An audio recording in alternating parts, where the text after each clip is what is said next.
Okay. खास मुलाकात programme में आपका स्वागत है। इस वक्त हम हैं हरियाणा के रोहतक शहर में और हमारे साथ मौजूद है भारतीय जनता पार्टी हरियाणा के प्रभारी कैलाश विजयवर्गीय जी। क्या चुनावी मुद्दे रहेंगे इस विधानसभा चुनाव में, आइए इस पर चर्चा करते हैं। आपका बहुत बहुत स्वागत है कैलाश जी। सबसे पहले आपको नवरात्रि के उत्सव की बहुत बहुत हार्दिक शुभकामनाएं। तो किस तरह के चुनावी मुद्दों को लेकर भारतीय जनता पार्टी लोगों के बीच में जाएगी? देखिए, हरियाणा में तो बहुत सारे मुद्दे ही मुद्दे हैं। यदि कांग्रेस की बात करें तो पिछले 10 साल के अंदर जिस तरीके से भ्रष्टाचार के माध्यम से कांग्रेस की सरकार ने न सिर्फ अपना और अपने मंत्रियों के पेट भरा है, खजाने भरे हैं, किसानों को लूटा भी है। और जिस बेतरतीब तरीके से किसानों को लूटा है, उनकी ज़मीन औने पौने दाम पे खरीदना, बिल्डरों को देना, और किसानों की दुर्दशा के लिए कभी सरकार ने अपनी जवाबदारी महसूस ही नहीं की। और इसलिए मुद्दों के ढेर हैं यहाँ पर। 10 साल का कुशासन, यदि हम 2 दशक की बात करें तो पहले 10 साल कांग्रेस के, उसके बाद उसके पहले 10 साल इलनों के, चौटाला जी के राज में भी जिस तरह की गुंडागिर्दी चली, मतलब मुझे तो आश्चर्य होता है कि जब मैं हरियाणा में आकर सुनता हूँ कि मुख्यमंत्री के सामने उनके परिवार के लोग किसी मंत्री को पीटते हैं या किसी विधायक को पीटते हैं, और ये सब मतलब कानून बनाने वाले कानून को हाथ में लेकर जिस तरीके से नंगा-नाच किया उन्होंने हरियाणा में, मैं समझता हूँ कि इस बात को जनता समझ चुकी है। और कांग्रेस और इलेनो दोनों मेरा ख्याल है कि अब नकारी जाएगी और भारतीय जनता पार्टी भारी बहुमत से जीत कर आएगी। जो भारतीय जनता पार्टी के जो चुनावी घोषणा पत्र है उसमें क्या क्या जो वादे हैं जो खास जो आम जनता को लेकर किए गए हैं? देखिए, हमने 2 बात बहुत साफ रूप से कही कि एक तो 3G हटाएंगे, 2G लाएंगे। 3G मतलब गुंडा गैंग, गुलाबी गैंग और ग्रीन गैंग, ये तीनों गैंग को हम यहाँ से हटाएंगे और 2G लाएंगे, गुड गवर्नेंस, एक अच्छा प्रशासन, एक साफ सुथरी सरकार, एक ईमानदार सरकार, एक ऐसी सरकार जो नौजवानों को रोजगार दे सके, एक ऐसी सरकार जो लॉ एंड ऑर्डर ठीक कर सके, एक ऐसी सरकार जो महिलाओं का सम्मान बढ़ा सके, एक ऐसी सरकार जो किसानों का सम्मान बढ़ा सके, उनकी चिंता कर सके। आज भी हरियाणा के अंदर 4% ब्याज पर किसानों को लोन मिलता है। मध्य प्रदेश को आप देखिए, मध्य प्रदेश में 0% ब्याज पर हम लोन देते हैं। आज मुख्यमंत्री कन्यादान योजना के माध्यम से लगभग 4 लाख गरीब बेटियों की शादी हमने मध्य प्रदेश में कराई है। हरियाणा की जनता को भी हम ये सुविधा देंगे कि यहाँ पर मध्य प्रदेश में जो भी गरीब कन्या है, यदि उसको शादी करने के लिए उसके माँ बाप के पास पैसे नहीं हो तो उसको चिंता करने की ज़रूरत नहीं है। हरियाणा में भारतीय जनता पार्टी की सरकार बनेगी और उस बेटी की विवाह भी होगा। तो एक साफ़ सुथरी सरकार, जनता के विकास की सरकार, जनता की चिंता करने वाली सरकार, और कम से कम भाई भतीजावाद नहीं हो, जहाँ पर नौकरी नहीं बिके, वंशवाद नहीं हो, जातिवाद नहीं हो, इससे ऊपर राष्ट्रवादी सरकार। तो चुनावी मुद्दों में तो अक्सर ही सभी राजनीतिक पार्टियां ये बात करती है कि हमारी जो सरकार होगी आम सरकार होगी। क्या भारतीय जनता जिस तरह से प्रधानमंत्री नरेंद्र मोदी जी ने वो करके दिखाया असल में, तो यही राज्यों के चुनावों में अगर भारतीय जनता पार्टी जीती है तो आम लोगों की सरकार होगी? निश्चित रूप से होगी। आप देखिए, नरेंद्र मोदी जी ने जिस तरीके से पिछले 4-5 महीने में अपने ही देश में नहीं, दुनिया के अंदर अपनी भारत का झंडा और भारत की छाप छोड़ी है। आज ही अमेरिका में आप देखिए जिस तरीके का उनका सम्मान हो रहा है, दुनिया के किसी भी राष्ट्राध्यक्ष का इतना सम्मान अमेरिका की धरती पर नहीं हुआ जितना कि नरेंद्र मोदी जी का। मुझे तो स्वामी विवेकानंद आ रहे हैं, स्वामी विवेकानंद ने अपने समय में जिस तरीके से युवाओं को अट्रैक्ट किया था, अमेरिका में धूम मचाई थी, आज वैसी धूम आज नरेंद्र मोदी जी ने मचाई है अमेरिका के अंदर। तो हम 125 करोड़ जनता के लिए बहुत गर्व की बात है कि हमारा प्रधानमंत्री भारत का झंडा आज दुनिया के अंदर लहरा रहा है। और जहाँ तक देश की बात करें, प्रदेश में भी अगर आप देखेंगे तो मध्य प्रदेश में भारतीय जनता पार्टी की सरकार है। वहाँ देखिए आप ग्रोथ रेट देखिए, आप वहाँ इंडस्ट्रियल ग्रोथ रेट देखिए, आप एग्रीकल्चर ग्रोथ रेट देखिए, आप छत्तीसगढ़ में हमारी सरकार है, वहाँ पर वहाँ का विकास आप देखिए, गुजरात में भारतीय जनता पार्टी सरकार है, वहाँ का विकास देखिए आप। और इनकी तुलना में एक भी राज्य नहीं है कांग्रेस शासित, चाहे आप महाराष्ट्र को देख लें, 10 साल से महाराष्ट्र में कांग्रेस का राज है।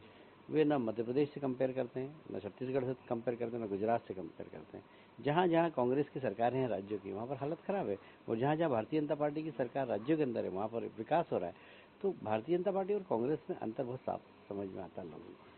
जी, इसमें कोई शक नहीं है कि जो प्रधानमंत्री नरेंद्र मोदी जी ने जो भारत की तस्वीर को रखा और खास करके आज जो मेडिसन स्क्वायर में न्यूयॉर्क में भारत की तस्वीर को सामने रखा है, तो आज हर भारतवासी ये गर्व महसूस करता होगा कि आज मैं भारत का एक नागरिक हूँ। तो इसका कितना बड़ा असर इन चुनाव में देखने को मिलेगा? ये चुनाव वास्तव में एक आइडियोलॉजी के ऊपर लड़ा जा रहा है, और आइडियोलॉजी का प्रतीक है नरेंद्र मोदी जी। भारतीय जनता पार्टी एक विचारधारा है, और आप जानते हैं भारतीय जनसंघ से हमने अपना राजनीतिक सफर प्रारंभ किया एक विचारधारा को लेकर। आज भारतीय जनता पार्टी पहले भारतीय जनसंघ कुछ राज्यों तक सीमित थी, कुछ वर्गों का तक सीमित थी। आज सर्वस्पर्शी भारतीय जनता पार्टी हो गई, हर वर्ग के अंदर भारतीय जनता पार्टी हो गई, हर प्रदेश में भारतीय जनता पार्टी हो गई, कश्मीर से लेकर कन्याकुमारी तक भारतीय जनता पार्टी। और भारतीय जनता पार्टी की विचारधारा, और विचारधारा का प्रतीक है नरेंद्र मोदी जी। तो नरेंद्र मोदी जी का नेतृत्व आज देश को मिल रहा है, तो हरियाणा भी उससे चूके नहीं। और हर भारतवासी गर्व कर रहा है, तो हरियाणा का वासी भी यहाँ पर गर्व कर रहा है कि आज हमारे देश का प्रधानमंत्री अमेरिका में भारत का झंडा, भारत के संस्कार और संस्कृति का झंडा लहरा रहा है। जो केंद्र सरकार के 100 दिन पूरे हो गए, उसमें जो उपलब्धियां हैं उनको भी घर घर पहुंचाया जाएगा इन चुनावों में, ताकि लोग जो खींचे चले आए जो भारतीय जनता पार्टी को, जिस तरह से उन्होंने केंद्र को सरकार को लाके उन्होंने अपना विश्वास प्रकट किया है, तो इन चुनावों में भी हरियाणा में भारतीय जनता पार्टी को कमान दे, तो इन 100 दिन के जो अपना उपलब्धियां उसको भी जनता तक पहुंचाया जाएगा। हाँ हाँ, निश्चित रूप से पिछले दिनों जिस प्रकार का केंद्र सरकार का कार्यकाल रहा और जिस प्रकार का परफॉर्मेंस रहा, यदि आप देखें तो माननीय अटल बिहारी वाजपेयी जब इस देश के प्रधानमंत्री थे, जब भारत की ग्रोथ रेट 8.4 थी, और धीरे धीरे डॉक्टर मनमोहन सिंह जी प्रधानमंत्री बने, 2 कार्यकाल निकला, ग्रोथ रेट गिरती गई गिरती गई गिरती गई और 4.2 हो गई। आज लगभग 4 महीने हुए भारतीय जनता पार्टी की सरकार को केंद्र में बने, हमारी ग्रोथ रेट 5.6 पहुँच गई। कहाँ 10 साल तक गिर रही थी और कहाँ इस विपरीत परिस्थितियों में भी हमने अपनी ग्रोथ रेट बढ़ाई है। तो ये बहुत बड़ा उदाहरण है इसका, और इसको लोग रिकॉग्नाइज कर रहे हैं और मान रहे हैं कि भारतीय जनता पार्टी की सरकार बेहतर चल रही है डॉक्टर मनमोहन सिंह की अपेक्षा। तो लोकसभा चुनाव के बाद जब उपचुनाव हुए जाए यूपी में, तो कुछ परसेंटेज कम हुई है भारतीय जनता पार्टी की, तो हरियाणा विधानसभा चाहे महाराष्ट्र विधानसभा चुनाव में बात करें तो लगता है कि फिर ग्रोथ होगी। देखिए, उपचुनाव कभी भी राष्ट्रीय मुद्दे पर नहीं होते। आम चुनाव होते हैं वो राष्ट्रीय मुद्दे पर होते हैं, राष्ट्रीय नेता को देखा जाता है, राष्ट्रीय पार्टी को देखा जाता है। उपचुनाव तो हमेशा लोकल मुद्दे पर होते हैं, लोकल इशू होते हैं, लोकल उम्मीदवार होते हैं। और साधारणतया आपने देखा होगा कि राष्ट्रीय नेता वहाँ प्रचार करने भी नहीं जाते हैं। हमारे दल के भी कोई राष्ट्रीय नेता प्रचार करने नहीं गया, कांग्रेस का भी कोई राष्ट्रीय नेता प्रचार करने नहीं गया। तो उपचुनाव का आम चुनाव से जोड़ना या तुलना करना मेरा ख्याल है कि ठीक नहीं है। तो हरियाणा विधानसभा चुनाव में तो कौन कौन नेता आएंगे, और खासकर प्रधानमंत्री जो अपना कहते हैं नरेंद्र मोदी जी का आगमन होगा यहाँ पर? निश्चित रूप से होगा। हमने उनसे रिक्वेस्ट किया है कि हर लोकसभा के अंदर आप एक रैली दें हमें, और हमें उम्मीद है कि जितना उनके पास समय, क्योंकि महाराष्ट्र में भी उसी समय चुनाव है, तो 1 तारीख को जब प्रधानमंत्री यहाँ पर आएंगे उसके बाद उनका कार्यक्रम बनेगा, और मुझे उम्मीद है कि हरियाणा के हर एक लोकसभा में एक सीट हमें मिलेगी। बाकी भी हमारे पास बहुत स्टार प्रचारक है, माननीय राजनाथ सिंह जी है, सुषमा जी हैं, हरियाणा की हैं, वो लोग बहुत प्यार भी करते हैं उनको। हमारे पास यंगस्टर में बहुत अच्छे अच्छे नेता हैं जो आएंगे, चारों तरफ पर हरियाणा में प्रचार करेंगे। तो सबके मन में एक ही सवाल है कि भारतीय जनता पार्टी का हरियाणा का मुख्यमंत्री कौन होगा? देखिए, मुख्यमंत्री हमारे लिए चुनौती नहीं है, हमारे लिए सरकार चुनौती है, क्योंकि हम पहली बार अपने बल पर सरकार बनाने जा रहे हैं, तो वो हमारे लिए चुनौती है। मुख्यमंत्री तो जैसे हमारा 60, 65, 70 जितने विधायक जीतेंगे, अमित शाह जी, नरेंद्र मोदी जी उनको बुलाएंगे, बैठक रखेंगे, 5 मिनट में मुख्यमंत्री चुन देंगे। तो मुख्यमंत्री चुनना हमारे लिए बहुत बड़ी चुनौती नहीं, सरकार बनाना एक चुनौती। हरियाणा जैसे राज्य के अंदर जहाँ पर हमारे पैर बहुत ज़्यादा जमे हुए नहीं थे। तो अगर सीटें थोड़ी सी चूक रहती है तो क्या गठबंधन में संभव है? देखिए, ये प्रश्न काल्पनिक है, और मैं इसका जवाब इसलिए नहीं दूंगा कि हमें 100% कॉन्फिडेंस है कि हम 2 तिहाई से अब 3 चौथाई की तरफ बढ़ रहे हैं। तो हम इस बारे में तो सोचते ही नहीं कि गठबंधन की हमें आवश्यकता पड़ेगी। तो अगर ये देखा जाए कि जिस तरह से जो आपने चुनावी मुद्दों की बात की, जमीन घोटाले की बात की, तो वो पीछे काफी विषय चर्चा का रहा। तो आज लोगों को क्या समझने की जरूरत है, जो हरियाणा की जनता को, कि उनके भविष्य का जो फैसला है तो किस हाथ में सुरक्षित है? देखिए, हरियाणा एक ऐसा प्रदेश है जो कि देश के उन्नत प्रदेशों में जिसको गिना जाता था। हमारे जैसे प्रदेश, उत्तर प्रदेश, मध्य प्रदेश, बिहार, छत्तीसगढ़, ये बहुत पिछड़े हुए राज्यों में थे। उस तुलना में यदि आप देखेंगे तो ये पिछड़े राज्य अब आगे बढ़ गए, और जो अगड़े राज्य थे जिसमें हरियाणा भी था, वो हमारे तुलना में पीछे चले गए।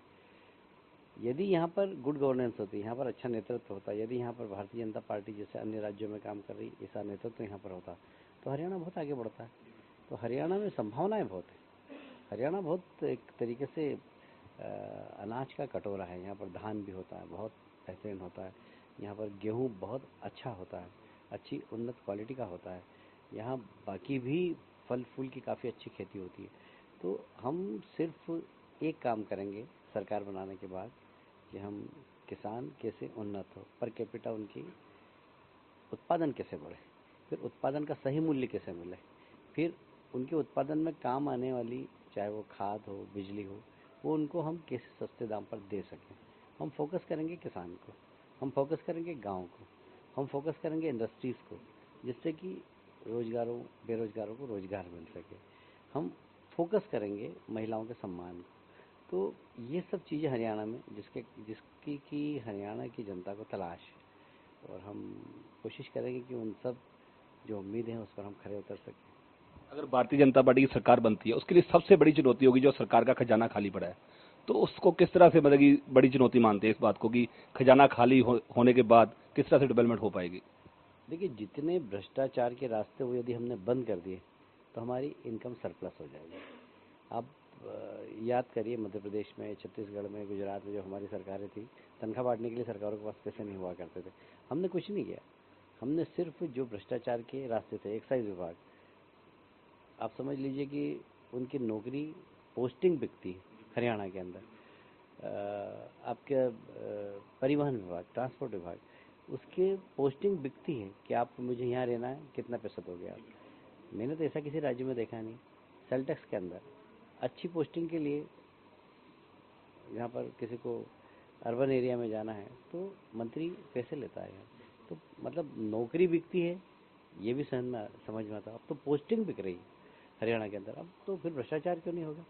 जो ट्रांसपोर्ट इंस्पेक्टर या ट्रांसपोर्ट के अधिकारी पैसा देकर कोई अच्छी कुर्सी पर जाएंगे तो वहाँ भ्रष्टाचार करेंगे ही। हमने सिर्फ इतना ही रोक दिया तो हरियाणा का खजाना हम भर देंगे। तो आपको ये भी लगता है कि जो पिछले 10 साल है उसमें बदलाखोरी की राजनीति भी देखने को मिली है कि डेवलपमेंट सिर्फ किताबों में देखने को मिली, जो असल में डेवलपमेंट नहीं हो पाई क्योंकि आपको हर हल्के में जाने का मौका मिल रहा है? मुझे जब मैं हरियाणा में मैंने प्रवेश किया तो मुझे चौड़ी चौड़ी सड़कें देखकर बहुत आनंद आया। मैंने कहा हरियाणा में तो बहुत डेवलपमेंट हो गया। और जैसे ही गाँव की तरफ घुसा तो वही गड्ढेवाड़ी सड़क। लोग बोलते हैं कि सड़क साल भर पहले बनी थी, तो साल भर पहले अगर सड़क बनती है और गांव की सड़क जहाँ पर हेवी ट्रैफिक नहीं चलता है और वो गड्ढेदार हो जाती है, इसका मतलब है कि भ्रष्टाचार बहुत हुआ। तो ये भ्रष्टाचार के गड्ढे भरना हमारी प्राथमिकता होगी, और हम आपको बताएंगे कि काम कैसे होता है। क्योंकि मैंने कहा कि हम 3G हटाएंगे और 2G लाएंगे, गुड गवर्नेंस लाएंगे, तो एक अच्छी सरकार, एक ईमानदार सरकार, एक ऐसी सरकार जो जनहितैषी हो, एक ऐसी सरकार जिसमें पारदर्शी काम हो, एक ऐसी सरकार जो नौकरी नहीं बेचे, एक ऐसी सरकार जो पोस्टिंग नहीं बेचे, एक ऐसी सरकार जिसमें परिवारवाद नहीं हो, जिसमें वंशवाद नहीं हो, एक जनता की सरकार यहाँ पर हो, आम नागरिक की सरकार हो, हम उसकी कोशिश करेंगे। तो एक आखिरी सवाल कि कुछ बागी सुर उठे थे भारतीय जनता पार्टी में, जो अदल बदल की राजनीति चली थी, उससे कुछ फर्क पड़ेगा? कोई फ़र्क नहीं पड़ेगा। देखिए, मैं पहले दिन से एक बात कह रहा हूँ कि एक समय था, माननीय शिवराज जी हमारे मुख्यमंत्री, वो यहाँ के प्रभारी थे, उन्होंने मुझसे कहा था कि कैलाश जी, हरियाणा में हम 90 उम्मीदवार बड़ी मुश्किल से लड़ाते थे, ढूंढ ढूंढ के लड़ना पड़ता था। आज 90 सीट के लिए 3000 से ज़्यादा हमारे पास आवेदन आए। ये लोकप्रियता है हमारी, और उन 3000 में से हमें 90 लोगों को छांटना, और ऐसे 90 लोगों को छांटना जो एक ही कैपेसिटी के, एक एक विधानसभा में 5-5, 6-6 लोग, उसमें से एक को निकालना। तो थोड़ा बहुत असंतोष, थोड़ा बहुत आक्रोश होना बहुत स्वाभाविक था। तो वे कार्यकर्ता जो भारतीय जनता पार्टी के बेसिक कार्यकर्ता हैं, वे कार्यकर्ता तो काम में लग गए, पर वो राजनीतिक दल के कार्यकर्ता जो हमारे यहाँ सिर्फ टिकट लेने आए थे, वो या तो वापस चले गए या निर्दलीय लड़ रहे होंगे कहीं पर 2-4-5 जगह। तो इसलिए जो भारतीय जनता पार्टी के काम से, नरेंद्र मोदी जी के नेतृत्व से प्रभावित होकर भारतीय जनता पार्टी की जिसने सदस्यता ग्रहण की, उसको टिकट मिले या नहीं मिले, वो भारतीय जनता पार्टी के लिए काम कर रहा है। पर वो व्यक्ति जो सिर्फ लालच से आया था, जो सिर्फ टिकट मिले इसलिए आया था, वो या तो चला गया या निर्दलीय खड़ा हो रहा है। हमें उनकी चिंता भी नहीं। तो ये थे कैलाश विजयवर्गीय जी, इनका ये मानना है कि बागी सुर चाहे उठे, उससे भारतीय जनता पार्टी को कोई फर्क नहीं, और भारतीय जनता पार्टी हरियाणा में अपनी सरकार जरूर बनाएगी। कैमरामैन किरण शीट के साथ रोहतक से योगेश कपूर।